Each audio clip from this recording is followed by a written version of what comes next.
پشاور دارالفال میں یتیم بچوں کے لیے محفل میلاد کا اہتمام کیا گیا۔ اس محفل کا انعقاد عوامی تحریک کی رضاکار خواتین نے کیا تھا۔ میلاد کروانے کا ہمارا خاص مقصد یہ تھا کہ حضور پاک صلی اللہ علیہ وسلم کی یہ چھوٹی امت ہے اور یہ ابھی اس اسٹیج پہ ہے کہ جہاں جلدی سیکھا جاتا ہے اور شخصیت بلڈ اپ ہوتی ہے، تو جتنا یہ نبی پاک صلی اللہ علیہ وسلم کے ذکر کو سنیں گے اور جتنا ان کے قریب ہوں گے اتنے ہی اچھے شہری، اچھے انسان اور اچھے مسلمان بنیں گے۔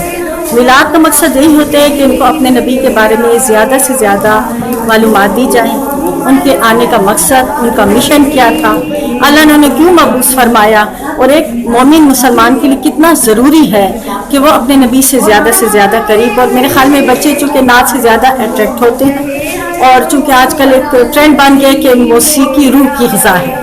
تو اس لیے سب سے بہترین غذا میرے خیال میں اگر اس میں موسیقی شامل ہوتی ہے تو وہ 10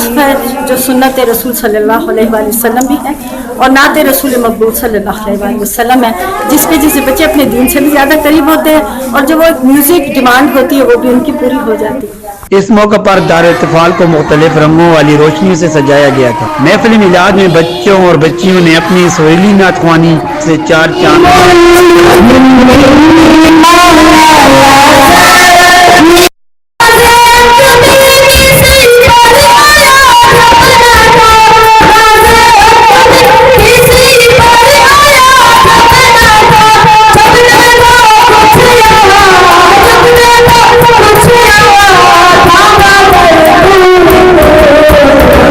تقریب کی انتظامی امور عوامی تحریک خیبر پختونخوا خواتین ونگ کی سربراہ میڈم روبینہ معین سر انجام دیے۔